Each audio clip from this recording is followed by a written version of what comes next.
Muchas gracias, doctora María Ángeles Rueda. Muy interesante esta exposición.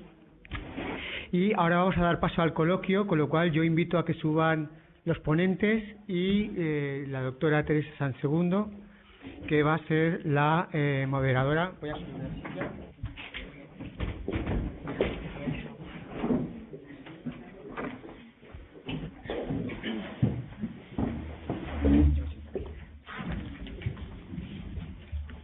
Vaya.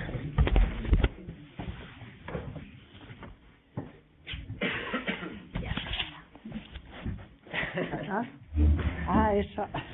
Ya que me decías a mí.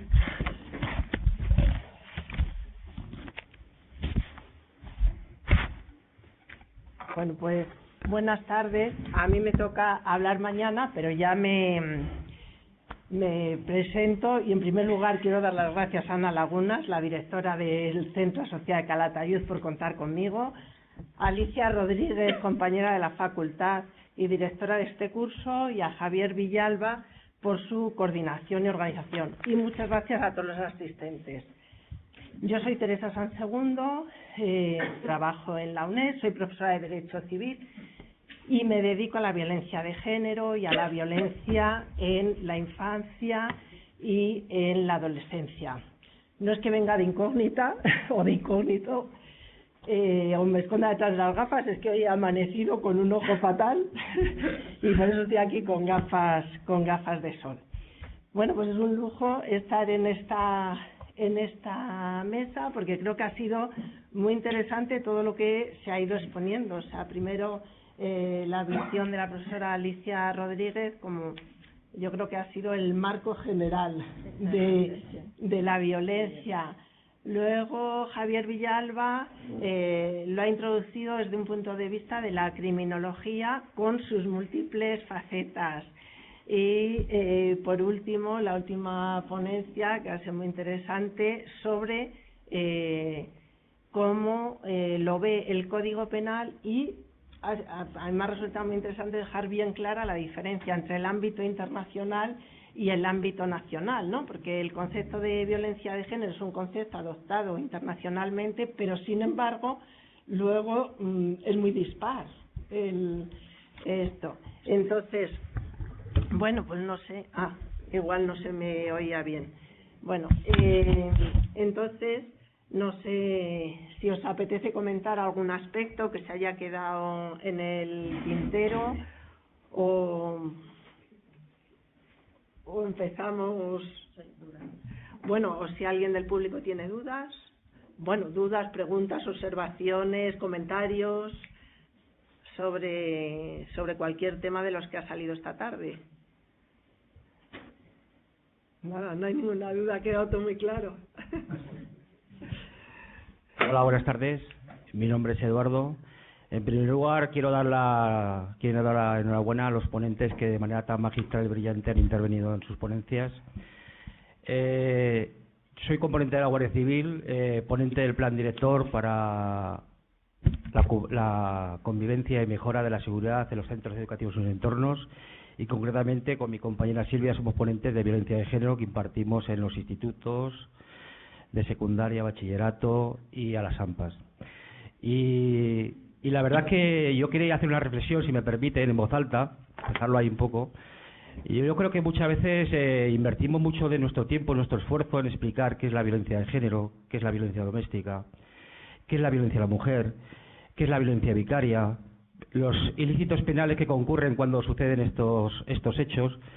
Pero yo creo que también deberíamos centrarnos un poco en nuestros esfuerzos en por qué surge la violencia, cuál es la raíz de la violencia y qué herramienta metodológica tenemos para erradicar la violencia. Yo creo que ahí es donde tal vez deberíamos incidir. Y digo, es un error que cometemos los ponentes, ¿no? Que muchas veces nos centramos qué es la violencia y, como decía la doctora, cuando tenemos que aplicar ya las leyes penales y las medidas represivas, pues ya llegamos tarde, ¿no? Entonces yo quería que deberíamos intentar explicar a nuestros niños, a nuestros adolescentes, el por qué surge y qué herramienta tenemos para erradicarla. Gracias. Yo, por mi parte, creo que estoy totalmente de acuerdo. Como decía Pitágoras, educad a los niños y no tendréis que castigar a los hombres. O sea, está clarísimo. Bueno, depende del ámbito. O sea, yo creo que aquí estamos en un ámbito tal vez más académico. Realmente, para ir a colegios, a institutos, que me parece una labor fundamental que hay que hacer y que es básica, yo creo que hay que plantearlo de otra manera totalmente distinta. Es decir, en primer lugar, eso es, ¿por qué se produce? ¿Dónde se produce? ¿Por qué la naturalizamos de esa manera? Porque cuando uno permite una agresión, es porque ya ha tenido un adiestramiento previo. O sea, nadie lo permite si no se le ha adiestrado previamente. Y vivimos en una cultura violenta, nos hemos educado violentamente y entonces pues digamos que eso ya va a estar muy fácil, para una agresión. Y luego también yo creo que les tenemos que dar otras armas. O sea, en primer lugar, ser conscientes, que lo vean. O sea, porque a veces no se da uno cuenta de que eso es un acto de violencia, pues lo tenemos tan normalizado. Entonces, claro, las conductas tóxicas no se identifican. Eso es. Perdón. Sí, sí. Las conductas tóxicas que ocurren, como el control de los móviles, de la forma de vestir, ¿no? El control de exigir relaciones sexuales, son conductas tóxicas que sufren nuestras adolescentes, que no identifican como la semilla, ¿no?, que va a surgir de un acto de violencia de género posteriormente, ¿no? Claro, y luego pues eso, que lo vean. No sé qué os parece.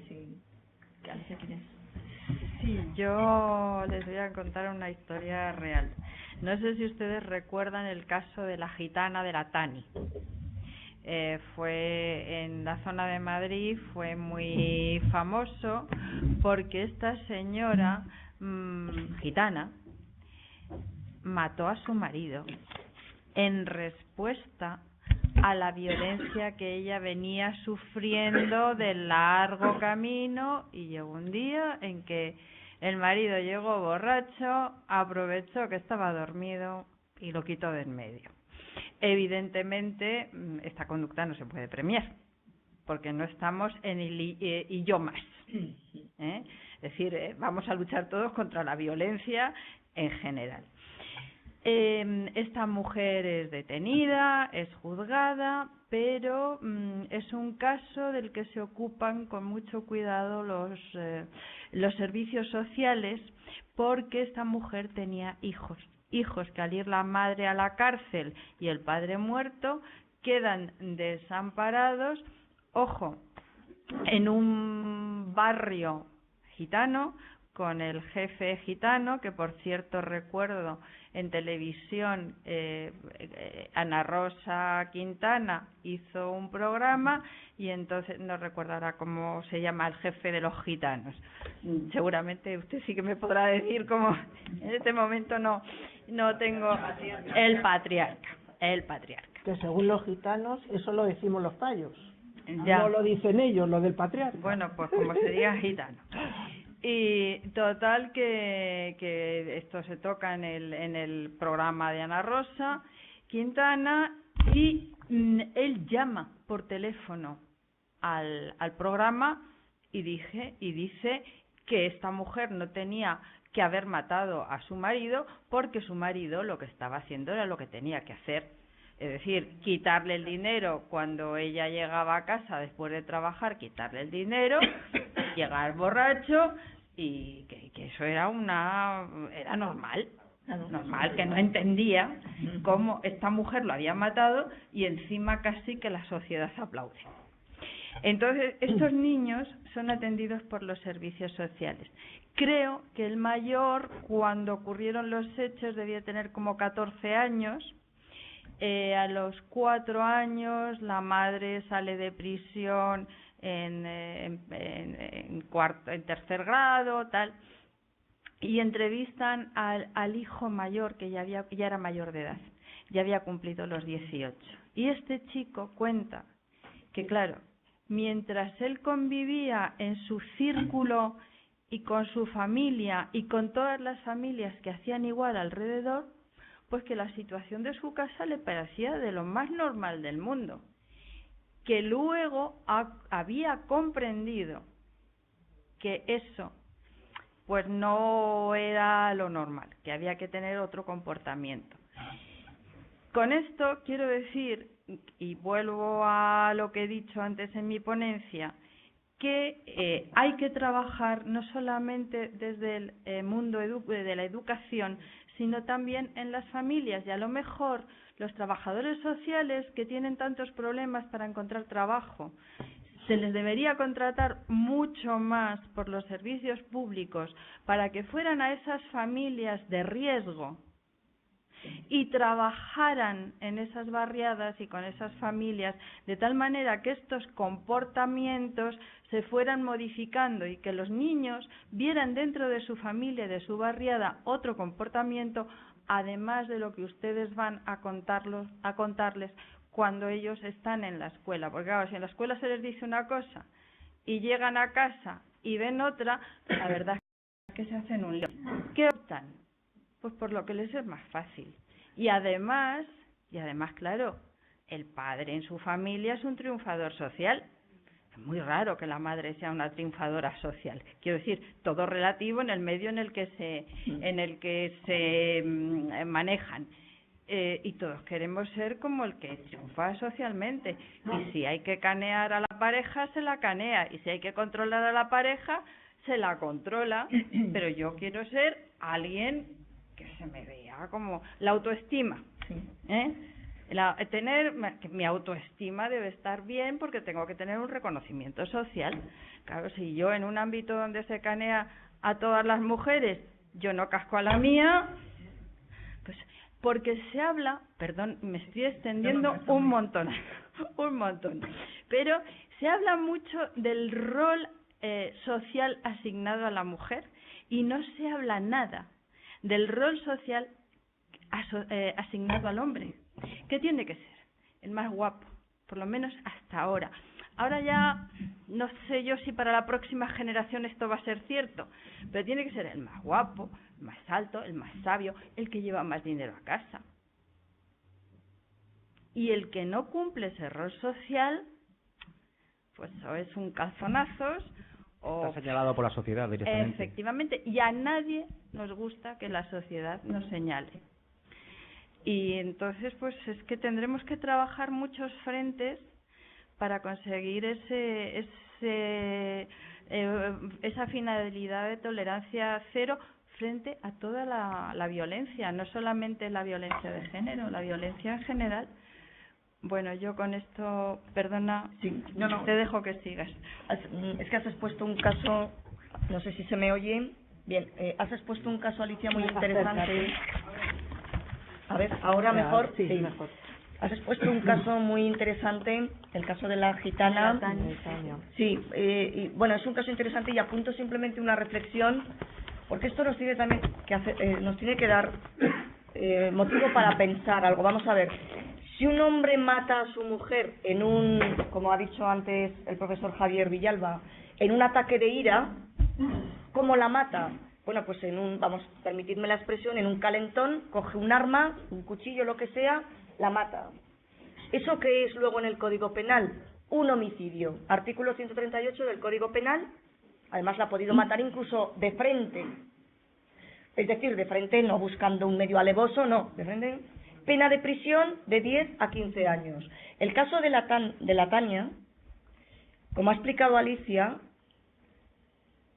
ella que era víctima de violencia habitual, y cuidado, con esto no quiero justificar el caso, porque, salvo que concurriera un caso de legítima defensa, con esas características que he indicado antes, solo estos estarían justificados penalmente. Este no. Pero una reflexión. Esta señora, víctima de violencia habitual, tuvo que esperar, porque claro, ella no se podía enfrentar abiertamente a su marido, ¿verdad? Porque entonces la fallecida habría sido ella. ¿Qué tuvo que hacer? Tuvo que esperar a que el marido estuviera dormido. ¿Qué pasa cuando se mata a una persona que está dormida a propósito? Es decir, voy a esperar a que duerma porque así no me puede atacar y yo puedo ejecutar el hecho más fácilmente. Pues que la señora no comete un homicidio, comete un asesinato porque hay alevosía.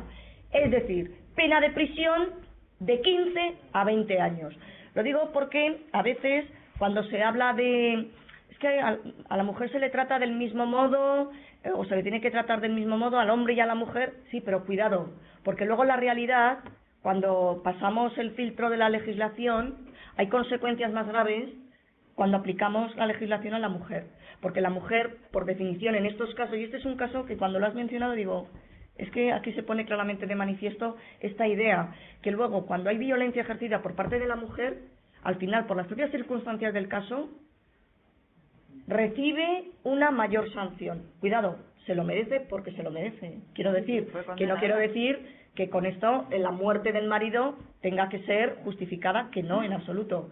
Pero cuidado, porque por la modalidad comisiva, el hombre cuando mata una pena de prisión de 10 a 15 años, y si la mujer mata, incluso en ese contexto, como víctima de violencia habitual y porque está harta y ya no puede más, si mata, tiene que utilizar un medio alevoso y asesina, con una pena de prisión de 15 a 20 años. Entonces quiero llamar también un poco la atención sobre estas cuestiones porque al final la ley incluso acaba teniendo consecuencias más graves cuando el hecho lo comete una mujer. Y esto... Muy interesante, sí. La verdad es que es una reflexión en voz alta muy interesante que muchas veces cae en el... Sí, y no se piensa. El anonimato, ¿no? Claro, Y... pero es que es así. Sí, es así. sí. Las mujeres son más asesinas que los hombres. Claro, porque... Sí. Somos más, bueno, somos, yo no he matado a nadie de momento, pero somos más asesinas, ¿pero por qué? Porque yo no me pude enfrentar abiertamente. Ahí está. Bueno, en este caso, es que es caso paradigmático, lo has expuesto muy bien. O envenenadoras. O envenenar, claro, ¿por qué Claro. tengo que envenenar? Porque si me enfrento abiertamente, pena de prisión de 15 a 20 años. El hombre no. El hombre mata tranquilamente, permitidme la expresión, pena de prisión de 10 a 15 años. Es curioso. Sí, es curioso. Gracias. Me vas a permitir que diga algunas Acércate al cosas en esta micrófono. pregunta. Sí. La pregunta era, ¿cómo explicar el por qué surge la violencia de género? Bueno, a mí me comentaba hace unos días, un profesor me decía, vivimos en una revolución. Vivimos en una revolución en estos momentos con el tema del género y todas estas cosas, vivimos una revolución globalizada, que estamos viendo con el día de la huelga de tal, globalizada. Vivimos una revolución que es equiparable a la revolución industrial, o una revolución equiparable pues del cambio de la ilustración. Si vivimos una revolución que no sabemos cómo va a acabar. Estamos viviendo, y es decir, no sabemos cómo va a acabar. Entonces, ¿cómo explicar el por qué surge la violencia de género a menores escolares? Es que eso yo creo que no se puede explicar en estos momentos. Es decir, entiendo cuál es la función. ¿Cómo van a explicar eso si cuando lleguen a su casa se van a poner a jugar con la Play? Lo que tienen que hacer es matar a un montonazo de gente para llegar a un objetivo. ¿Qué proceso de identificación o de interiorización está haciendo el menor ante esa acción? ¿Qué hará mañana cuando llegue al cole? Cuando alguien y tal se peleará con él. Sí. Y luego a mí me gustaría evocar al señor Calatayud, al juez Calatayud, que está haciendo una constante referencia a cómo estamos educando a los niños. Es decir, ¿cómo estamos educando a los menores de la sociedad del futuro? Pues mire, le voy a poner un ejemplo. Un ejemplo que yo he mencionado esta tarde. Es decir, a las niñas, en este momento, se les educa enseñándolas a que tienen que ser competitivas en esta sociedad, que están en una situación de desigualdad, supongo, y que tienen que trabajar y trabajar y trabajar, y están ahí trabajando. Y los niños, a la misma edad, están jugando a la Play. Están esperando llegar a la casa chicos con 18 años, 19 años, 20 años, y están esperando jugar a la Play. Y es que la Play que salga en Navidades va a ser la que se la van a comprar ellos. Y si usted va a la tienda de intercambios de juegos, está lleno de chicos. Es decir, mientras las chicas se están preparando para un futuro que está ahí, los chicos están jugando a la Play. Y eso es lo que les preocupa, jugar a la Play. Entonces, ¿qué sociedad estamos preparando? Es decir, ¿bajo qué valores o qué principios? Y yo creo que es donde falla esto. Es decir, ¿y por qué lo tienen que hacer ustedes y no lo hacen los padres? ¿Qué valores son los que tienen que asumir la institución escolar respecto a la institución familiar? Entonces, considero loable su trabajo, y difícil, pero desde luego la pregunta hay que retrotraerla a decir, estamos en un proceso de deconstrucción de conceptos. Estamos deconstruyendo todos los conceptos que nosotros hemos aprendido. Yo le digo a mi hijo, mira, yo sé cómo me tengo que comportar con una mujer, porque aunque lo haga mal, lo sé, tú no lo sabes. No sabes lo que tienes que hacer. cuando te encuentres con una mujer. Bueno, espero verle. ¿Querías tú? Sí, la verdad que totalmente de acuerdo. Yo tengo 2 hijas y bueno, ellas es lo que usted dice. Mientras sus amigos juegan a la Play, ellas se dedican a hacer otras cosas, por ejemplo a estudiar, ¿no? Sí. Y yo jamás he tenido que decirles que se pongan a estudiar, ellas han sido responsables y bueno, hasta la fecha pues han ido muy bien. Una es enfermera, la otra está en trámite de serlo. Enhorabuena. Y la verdad que es así, que sus amigos juegan a la Play y juegan con juegos violentos y se socializan con ese tipo de conductas que luego transmiten al resto de sus comportamientos, ¿no?, habituales dentro de la sociedad, ¿no? Gracias. ¿Querías hablar tú? Sí, bueno, yo quería apuntar también una reflexión, porque hemos hablado sobre lo que es violencia física, violencia psicológica, y bueno, luego cómo se incardinan estas violencias en el Código Penal con arreglo a delitos particulares. Pero últimamente, en los cursos o conferencias que he impartido, sobre todo a miembros de las fuerzas y cuerpos de seguridad y sobre todo a trabajadores sociales, porque están surgiendo nuevas formas de violencia que no se recogen en ningún precepto del Código Penal, pero que constituyen una manifestación de violencia psicológica fundamental. Por ejemplo, cogerse a los hijos y matarlos para hacer daño a la madre, claro, se castiga el hecho de dar muerte a los hijos, cuidado, como asesinato y además incluso casi puede llegar a castigarse con una pena de prisión permanente revisable. Entonces, la violencia vicaria, ¿no?, que ahora el Pacto de Estado va a recoger como... Sí, pero cuidado porque eso, vamos a ver, eso es una violencia sobre los hijos, pero eso tiene un efecto en la madre. ¿Y cómo se recoge ese efecto sobre la madre? ¿Cómo? Porque salvo que acredites una depresión, un delito de lesiones, una depresión, que bueno, puede ser, pero ¿cómo se recoge ese efecto sobre la madre? Ya no me refiero sobre el hijo, sino sobre la madre, porque eso naturalmente está hecho para dañar a la madre.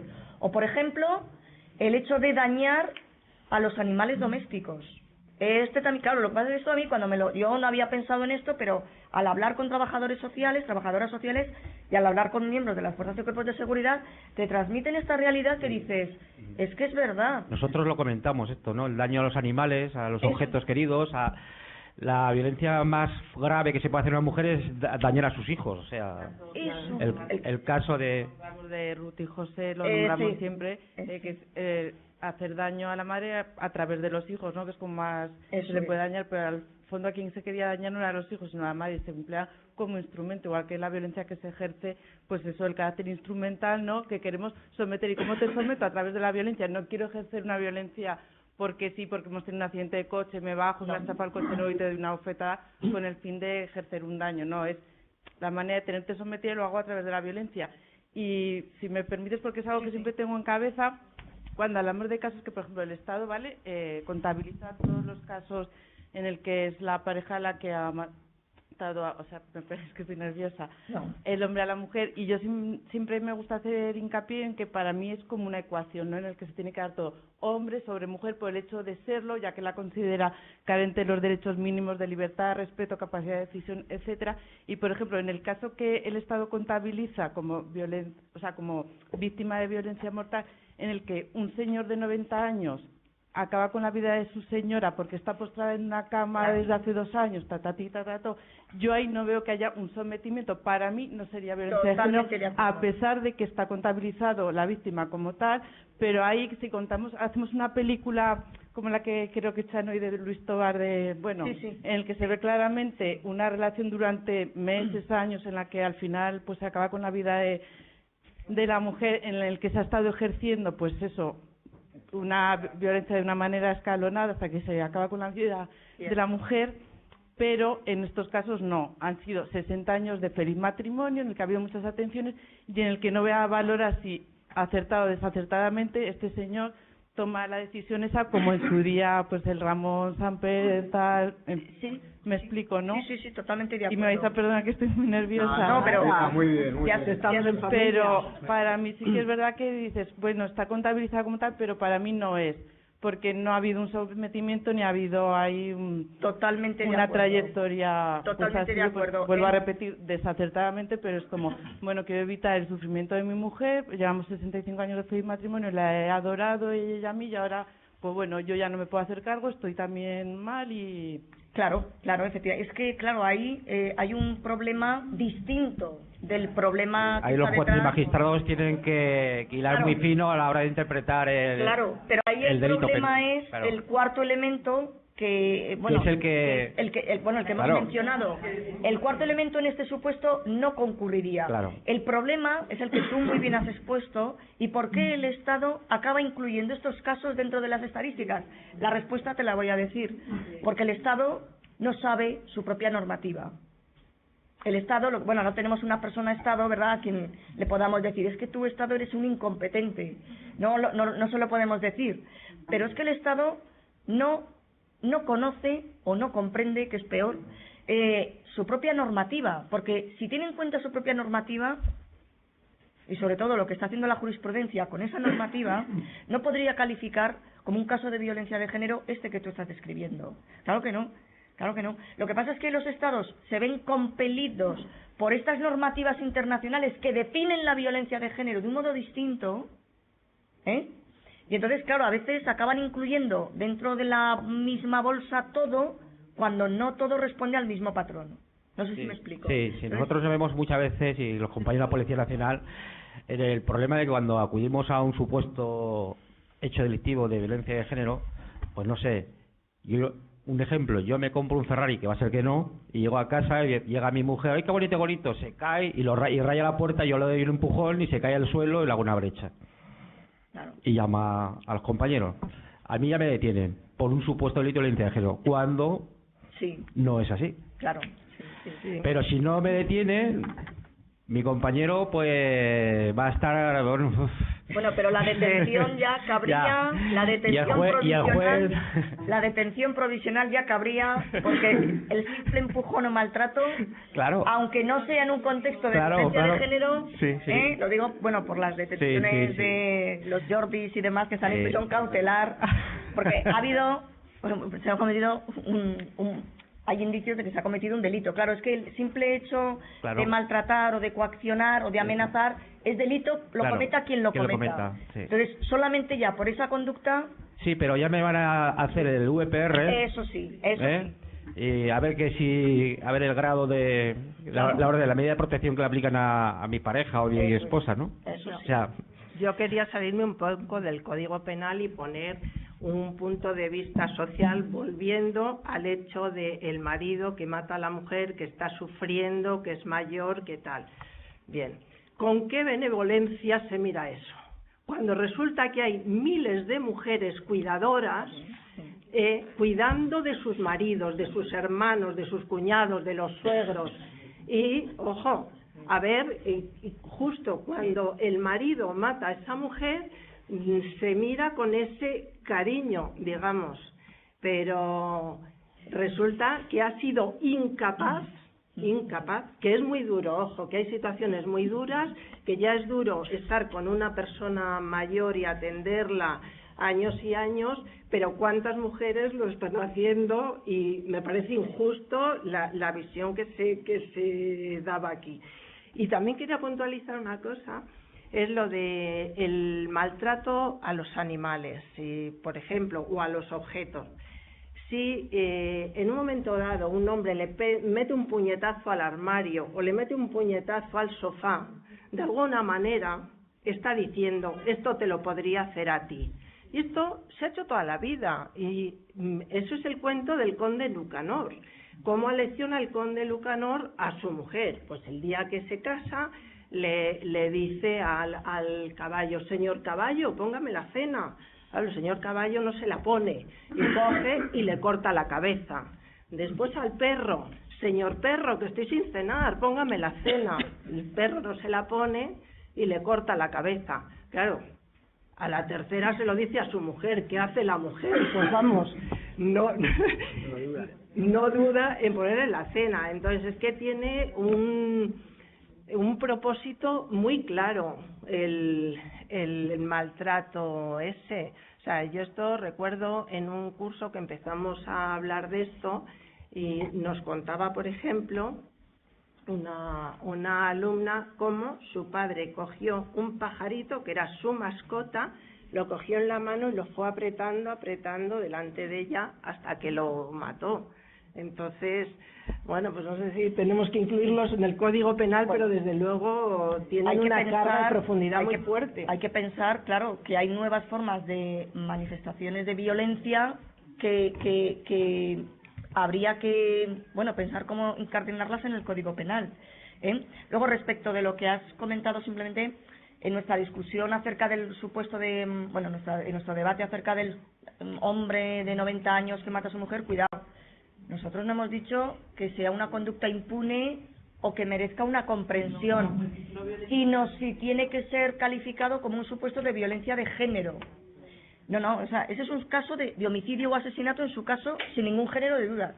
Lo que pasa es que aquí sí que es cierto que se incorpora, en cuanto al papel que tiene la mujer de cuidadora, bueno, en el fondo hay detrás una concepción que incorpora una estructura social sexista, porque es verdad, si lo realiza una mujer, ese acto, ha matado a su marido de 90 años con Alzheimer, decimos, pero qué barbaridad. En cambio, un hombre realiza ese acto y nos piedad, ¿no? Lo ha hecho, o sea, somos un poco como, claro, comprendemos más su situación, pero la calificación de esa violencia como homicidio o asesinato nadie lo pone en duda. No, yo me estaba refiriendo al juicio social, a la percepción social. Pero yo creo que la percepción social también, pero es que la social y penal van ligadas de la mano, ligadas de la mano. Porque en relación a lo que dijo usted, en un atestado policial sí se hace constar los daños en la propiedad y en los daños a los animales. Claro. Otra cosa es que jurídicamente después el juez lo analice o no, pero policialmente sí se hace. Solo por la responsabilidad civil, no porque incorpore Dentro de los cuestionarios que hacemos en Guardia Civil se incluye un apartado que habla de los daños en la propiedad. Y eso se pone en manos del juez que lo analiza. Es que los daños a la propiedad pueden ser delito, también de daños en función de la cuantía. Pueden agravar la violencia.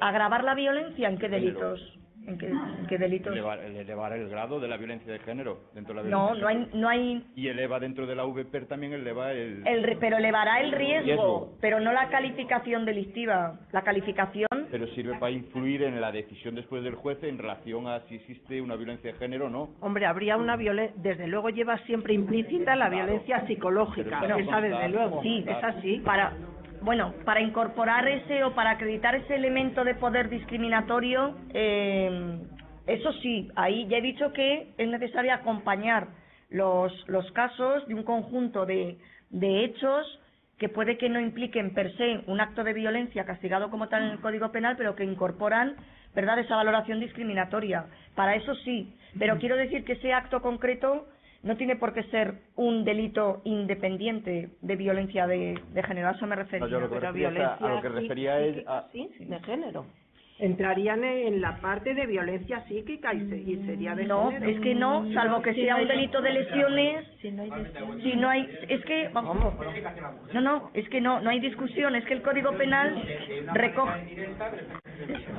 El Código Penal recoge como delitos conductas que están muy definidas y o concurren, ¿verdad, Alicia?, esas características o no cabe apreciar esos delitos. Entonces, por ejemplo, el hecho de matar a los hijos es lo que he comentado. Se castiga por el hecho de matar a los hijos, pero no se castiga penalmente el efecto que eso tiene sobre una mujer. No, y nos puede parecer mal, nos puede parecer bien, pero es que no se castiga. Entonces, hay efectos colaterales de la violencia de género, colaterales no, hay efectos en torno a la violencia de género, algunos están castigados como tal en nuestro Código Penal, pero otros no. Y entonces vosotros en vuestro desempeño profesional lo veis muy directamente. Entonces es que... Claro, es que aquí no ha salido un dato importante en derecho penal, que es el principio de legalidad. Que a veces nos parece que mal que esta conducta que está tan mal vista y éticamente es tan horrorosa, ¿cómo es que no está castigada? Pero claro, eso tiene la contrapartida de que los jueces no pueden acusarnos de cualquier cosa, solamente pueden acusarnos y condenarnos por los tipos penales que están descritos si la conducta cumple todos los requisitos del tipo penal por el que se quiere castigar. De tal manera que, efectivamente, hay conductas que socialmente nos parecen un horror, pero si no están tipificados en una ley penal, el juez no puede condenar. Es que así es nuestro sistema, y afortunadamente, porque si no, imagínense ustedes condenando los jueces a diestro y siniestro según les parezcan a ellos. Por eso se necesita la prueba que le convenza al juez, la prueba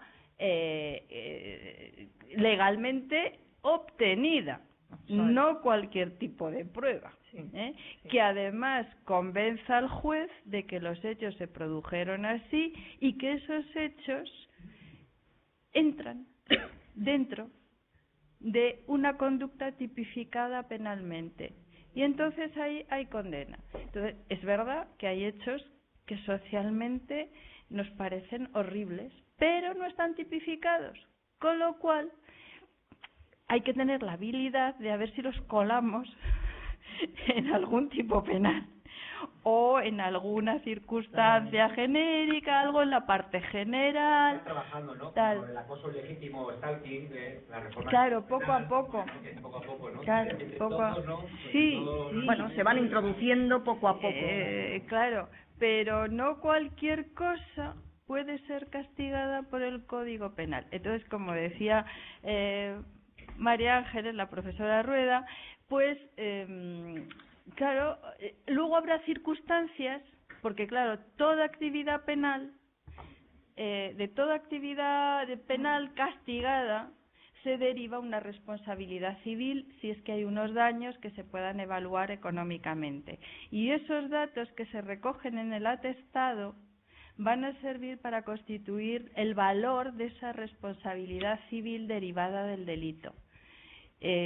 Pero no sé si le sirven al abogado de la acusación para ver si los puede colar con algún motivo en el tipo penal, pues estupendo, pero si no... Que a lo mejor la intención del autor no es romper ese jarrón, la intención del autor es causar un daño psicológico a la mujer rompiendo... Claro, pero en los tipos penales... Claro. Que eso es así. No, pero sí, evidentemente es así. Lo que pasa que si la mujer no demuestra que tiene una lesión psicológica con un informe del psicólogo, del forense psicólogo, pues no hay lesión, quiero decir, tipificada en el código. Eso ocurre por el tipo de la violencia, ¿no? De Leonard Walker, la primera parte es que la mujer está sufriendo daños psicológicos que no percibe como tal muchas veces, bueno, la mayoría de las ocasiones, o que son difíciles de probar, ¿no? Claro, es un problema de prueba, pero vamos, yo entiendo que entraría dentro de la violencia psicológica, el problema es la prueba. Allí hay... Sí, la hay cuestión, ¿vale? sí, un aspecto que creo que, bueno, la exposición ha ido dirigida un poco y sí que... Pero el tema muchas veces es que los jueces, además, tienen la tendencia, y bueno, el aplicador del derecho, consideran unos hechos que se han producido muchas veces instintivamente y en cuestión de segundos, ¿no? Y esos hechos son los que hay que calificar. Y esto, yo, por ejemplo, me parece que el enfoque va dirigido a que la violencia de género, yo diría que es como una historia, ¿no? Diríamos, antes han puesto el ejemplo del viejo ese que asesina de 90 años, que la historia podría ser incluso de 60 años. De entender un poco todo el contexto, va dirigido a esto. Pero, sin embargo, yo, si llevo una denuncia en juzgado o quiero poner esto, tengo que decir hechos que se han producido en cuestión de segundos. Eso parece que es lo que quieren ver, ¿no? Y tal, y que simplifican el asunto de tal manera que estos delitos que sí que serían porque existe violencia en las personas, pero bueno, al menos que, o violencia a la mujer, por ejemplo, tirar un jarrón, eventualmente, matar a un hijo, por supuesto, pero eso es lo que no se quiere ver. Hay también cierto preconcepto, el propio juez, pues eso, en lugar de querer ver hechos produciendo en un segundo, por ejemplo un navajazo, un asesinato, etcétera, pues percibir todo esto, ¿no? Que yo, perdón, y les voy de mi propio concepto, que veo desde la perspectiva de la criminología, etcétera, etcétera, pues como que se van planteando como, digamos, una historia bastante amplio, que es lo que genera la violencia de género. No simplemente es esto, pues sí, me ha dado un calentón, porque ha habido, pues eso, la explosión, ha habido pues un concepto previo, que es todo esto. Yo, por decirlo así, hice también otro curso de violencia de género, me apunté, es interesante siempre, y me llamó la atención que había un señor que además creo que era una asociación de estas, no era precisamente ni policía ni juez, los jueces además lamentablemente tienden mucho a simplificar esto, diría yo, que es la pena de... y decía que es que él enfocaba, no recuerdo exactamente, pero que la violencia de género, que era una historia, que no eran unos hechos, creo además que lo decía así, ¿verdad?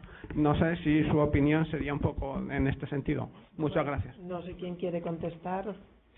O bueno, pasamos a otra pregunta. Pues no. Bien, sí, es que es una historia y unos hechos, es que no cabe deslindar, porque vamos a ver, a veces se critica mucho a los jueces y yo creo que son críticas un poco injustas, porque el juez es la primera vez que se encuentra con un caso en el que un señor pega a una señora y el juez, que se sabe, o sea, lo que tienen que hacer en un proceso penal, las partes que intervienen en el mismo, es defender cada posición, la acusación, el fiscal y el abogado defensor, pues al agresor en este caso. ¿Puede haber detrás una historia? Por supuesto que sí, pero eso hay que demostrarlo, hay que enseñarlo. Pero detrás de un hecho, por supuesto que hay una historia, por supuesto. No son dos cosas que vayan por ahí. Los hechos casualmente no se producen, ¿eh? No. En derecho penal, en los tipos penales, en el tipo subjetivo hay un elemento fundamental, el dolo. Conciencia y voluntad de realizar los elementos del tipo. Yo quiero matar y mato.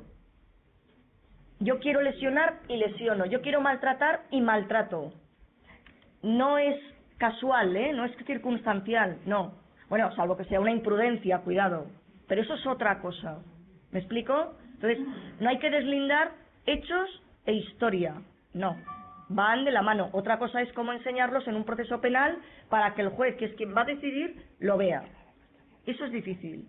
Y la competencia no solo es del juez, de las partes. Desde la policía, que realiza un trabajo extraordinario con los atestados y acompañando a la víctima, al agresor, y luego las partes, el Ministerio Fiscal y los letrados que acusan y defienden. Es una tarea de todos, no solo de los jueces. Ahí yo creo que realmente la policía, la Guardia Civil tiene una labor muy importante, porque muchas veces lo que pasa, yo creo que es que, salvo casos de una agresión en un momento dado, muchas veces las mujeres han decidido un buen día, a este no le paso ni una más. Entonces, llega, es la gota que colma el vaso, después de habérselo decidido ella eso, resulta pues que viene al cabo de unos días y le da un empujón. La lleva maltratando toda la vida y han pasado cosas muy graves, pero va a comisaría, va muy nerviosa, va atacada y no va sin asesoramiento previo y llega y ¿qué es lo que dice? Es que me ha dado un empujón, ha pasado esto y tal. Entonces, si ahí no se escribe la historia anterior, no ha pasado nada. O sea, no ha pasado nada, ha pasado algo muy leve. Pero luego encima el juicio es rápido y entonces luego su señoría le dice, aténgase a los hechos. Claro, si se atiene a los hechos que dijo, entonces ahí la labor policial yo creo que es importantísima el preguntarle si eso es la primera vez que ocurre, que le ha dado un empujón, o si ha habido hechos previos, actos previos. Entonces ahí es cierta la historia a la cual se aludía. ¿Alguna pregunta más? Perdón. Es cierto que el dolo, los hechos tienen que ser dolosos, es decir, lo hago porque quiero y sé lo que estoy haciendo, hablando coloquialmente. Pero ese dolo se puede demostrar por hechos antecedentes, o sea, no en esa misma circunstancia donde sí se acomete un hecho penado en el Código, sino para que sea de género, por los hechos, por la historia antecedente, incluso por muy rápido que sea el juicio, por hechos posteriores al propio hecho enjuiciado. Es decir, que ese dolo de género, lo que pasa es que, claro, el abogado se tiene que emplear. Y las fuerzas de seguridad que levantan el atestado también tienen que ser conscientes de que la recogida de esos datos antecedentes, claro, los de después del hecho ya no va a venir a contarlos, pero sí que puede tener testigos. Entonces, todo eso puede contribuir a demostrar que efectivamente esa agresión es una agresión basada en el desprecio al género. Sí es. ¿Alguna pregunta más? Nadie. Bueno, pues entonces acabamos. ¿O queréis algún comentario? No, sí, acabamos. Muchas gracias por vuestra asistencia. Mañana comenzamos a las 9:15. Agradecer el esfuerzo que habéis hecho todos por estar aquí esta tarde. Yo creo que ha sido unas conferencias muy interesantes y unas aportaciones muy interesantes. Y por último, decir a los ponentes que se acaban de incorporar, por favor, que os acerquéis todos aquí un momento al estrado antes de iros. Muchas gracias.